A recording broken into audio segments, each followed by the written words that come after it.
अच्छा भैया, अभी बोले भैया कि कॉकरोच ऐसे बोले ना, तो आप लोग कैसी आइडेंटिटी, क्योंकि आप तो आइसा पार्टी से हैं, अभी भी आइडेंटिटी थोड़ा बहुत होती है कि यार नहीं, कॉकरोच की तरफ नहीं जाते, नहीं बोलते अपने आप को, कहीं ना कहीं थोड़ा सा लिंक ना होने लगे। काकोच जो शब्द है हाँ वो इस देश के चीफ जस्टिस ऑफ इंडिया के द्वारा बोला गया हाँ था। और किसको बोला गया था? जो लोग सवाल करते हैं, जो हाँ। एक्टिविस्ट, जो बेसिकली अभी तो बोले तो उनको थे ना शायद, अभी नहीं जो नहीं जो अनएम्प्लॉयड स्टूडेंट्स और ये सब। अनएम्प्लॉयड, हाँ। हाँ तो यानी इस देश के बड़े युवाओं के हिस्से, और सिर्फ अनएम्प्लॉयड नहीं, जो एम्प्लॉयड भी हैं, हाँ जो गवर्नमेंट की अकाउंटेबिलिटी चाहते हैं, जो हाँ आरटीआई फाइल करते हैं, आरटीआई कार्यकर्ता हैं, जो अवेयर हैं अपने राइट्स को लेकर के, अपने ड्यूटीज को लेकर के, हाँ उनको कॉकरोच बोला गया था। तो हाँ कॉकरोच तो हम सभी हैं। हाँ उनके हिसाब से कॉकरोच, उनके कॉकरोच के फ्रेमवर्क में हम सब आते हैं। रही बात सीजेपी की, तो सीजेपी एक सोशल मीडिया मोमेंटम हाँ है ना, और तमाम लोगों ने उसके साथ जुड़े हैं, तमाम लोग जुड़े हैं। लेकिन हम लोग आइसा से हैं, ऑल इंडिया स्टूडेंट एसोसिएशन, हम सीजेपी से नहीं है। हाँ जिन सवालों पर सीजेपी कोइंसिडेंटली पैदा हुई, उन सवालों पर आइसा लंबे समय से संघर्ष कर रही है। अलग अलग विश्वविद्यालयों में, अलग अलग स्कूल कॉलेजेस में हम लोग लगातार लड़ रहे हैं। इसी जंतर मंतर पर दर्जनों बार इन्हीं सवालों को लेकर के, पेपर लीक, एनटीए के सवाल को, एनईपी के सवाल को लेकर के हम लोगों ने बड़े बड़े प्रोटेस्ट किए। क्योंकि कांग्रेस जनता पार्टी जब उभार में आई और उसके बाद इन लोगों ने एक प्लान दिया, तो उसमें हम लोगों से भी कोऑर्डिनेट किया कि आप लोग भी आइए। हम लोग बिल्कुल उसका मोस्ट वेलकम किए, स्वागत किए। और हम लोग सीजेपी खुद से आपको अप्रोच किया कि आप भी बिल्कुल प्लीज ज्वाइन कीजिए। कि आप सब लोग आए, हम लोग उसमें हम लोग लड़ा जाए। हाँ हम लोग उसमें हैं, और ये लड़ाई बिल्कुल जेन्युइन लड़ाई है। और इस तरह के हम समझते हैं कि देश भर में जितनी भी लड़ाई हैं, हाँ शिक्षा में सुधार को लेकर के, अकाउंटेबिलिटी को लेकर के, उन सारी लड़ाइयों का हिस्सा हमें ओके। बनना चाहिए। अच्छा भैया, 9th डे है आज, तो स्टार्टिंग कैसे हुई, मतलब कैसा फील हो रहा है इस समय? लगा था आपको कि 9 दिन तक कैसा होगा? कभी आप पहले कर चुके हैं? नहीं, नहीं किए?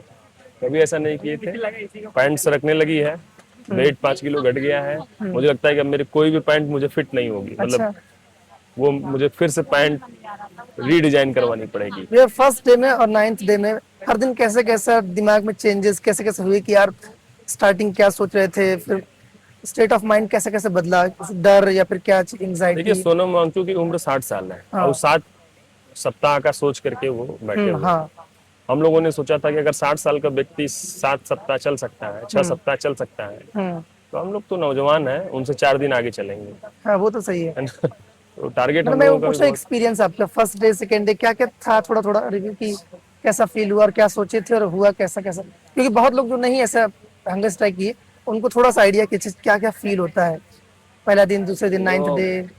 पहला दिन मतलब थोड़ा रहता है खाने पीने को लेकर के कि मन करेगा कि खाएं। पहले दिन ज्यादा रहते हैं। हाँ, फिर धीरे धीरे भूख खत्म होने लगती है।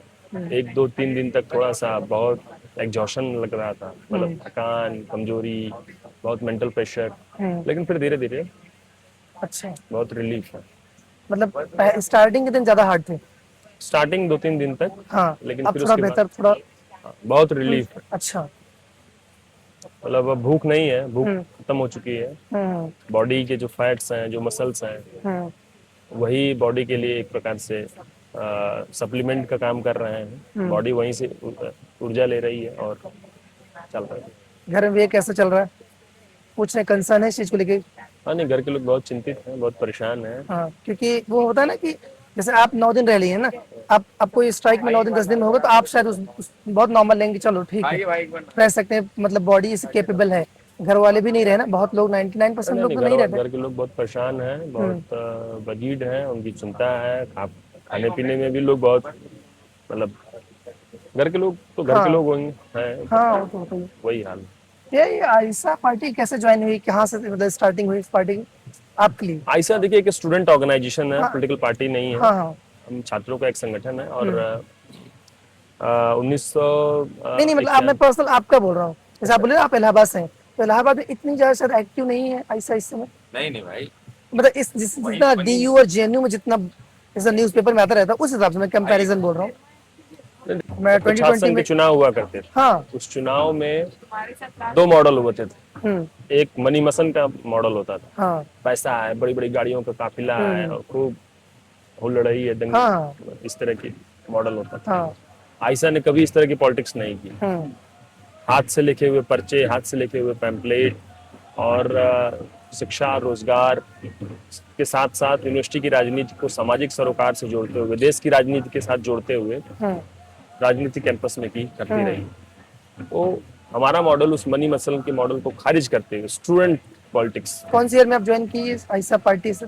मैं पीजी में 2016 में आया था, ठीक है, कहाँ पे? इलाहाबाद। इलाहाबाद यूनिवर्सिटी में। तब से मैं आयशा कर रहा हूँ। ग्रेजुएशन से ही? 2021 में मैं आयशा इलाहाबाद का सेक्रेटरी बना।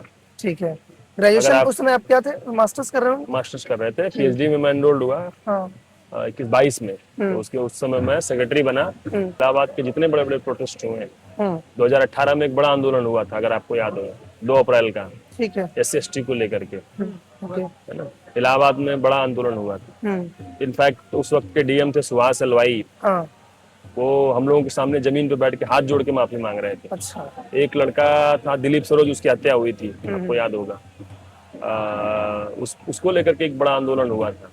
उसको लेकर के मतलब इस तरह के जितने आंदोलन इलाहाबाद में होते रहे, आयशा उसमें शुरू से सक्रिय रही है। ये अलग बात है कि आप इस चर्चाओं को बहुत हाँ जगह नहीं देते रहे होंगे अपने स्पेस में। शायद मैं छोटा था उस समय, या फिर हाँ क्लास में। बिल्कुल बिल्कुल, ये हो सकता है। लेकिन आयशा उस वक्त भी एक्टिव थी, ठीक। उस वक्त भी एक्टिव थी और लगातार अभी भी इलाहाबाद यूनिवर्सिटी या इलाहाबाद शहर में सबसे स्ट्रॉन्गेस्ट स्टूडेंट फोर्स अगर कोई है तो वो आयशा है। ठीक है। और आप देखिए कि पेपर लीक के सवाल पर और फी हाइक के सवाल पर इलाहाबाद यूनिवर्सिटी में फीस बढ़ाई गई, उस सवाल पर सबसे मजबूती से आयशा लड़ी। बाकी छात्र संगठनों के लोग भी थे, लेकिन उसमें मोस्टली यूनिवर्सिटी से पास आउट हो चुके थे। इस पार्टी में एक चीज जो आपको बहुत पसंद है, इसकी वजह से इसको आप ज्वाइन किए, इसके को पर्सनली आप कनेक्ट किए? देखिए मेरी जो है, मैं इसके साथ जुड़ा ऐसे कि मैंने देखा कि ये लोग वहाँ पे डिबेट डिस्कशन के प्रोग्राम करते थे और फ्रीली बहुत सबको स्पेस मिलता था अपनी बात रखने का, और क्रिटिकल थिंकिंग के साथ लोग वहाँ जुड़ते थे, बात करते थे। परिवेश एक कार्यक्रम था जिसमें कविता, पोएट्री, लिटरेचर की बातें होती थी। और फिर हमने देखा कि समाज के अलग अलग सवालों पर, अगर कहीं कोई रेप की घटना होती है, कहीं कोई मर्डर होता है, कहीं सत्ता का दमन होता है, उन सारे सवालों पर आयशा खुल करके सड़क पे आती है, प्रतिवाद दर्ज करती है और सरकार की उन गलत नीतियों का विरोध करती है। शिक्षा पर जो हमला है, फीस बढ़ाने का, कॉमर्शलाइजेशन करने का, उसका विरोध करते हैं। समाज में जो कम्युनल एजेंडा पॉलिटिक्स है, उसका आयशा खुल करके विरोध करती है। जो कास्टिस्ट जो सेपरेशन है, उसके खिलाफ आयशा लड़ती है। इन सारी चीजों ने अट्रैक्ट किया। आयशा के बड़े खूबसूरत नारे हैं, लड़ो पढ़ाई करने को, पढ़ो समाज बदलने को। आयशा के लोग मैंने देखा कि नारा लगाते हैं, शिक्षा पर जो खर्चा हो बजट का 10वां हिस्सा हो, स्वास्थ्य पर जो खर्चा हो बजट का 10वां हिस्सा हो। इन सारी चीजों ने बहुत मतलब भगत सिंह, अंबेडकर की क्रांतिकारी विरासत को आगे बढ़ाने की बात आयशा करती है। बाकी कोई और तो कहते भी नहीं है, करना तो छोड़ दी।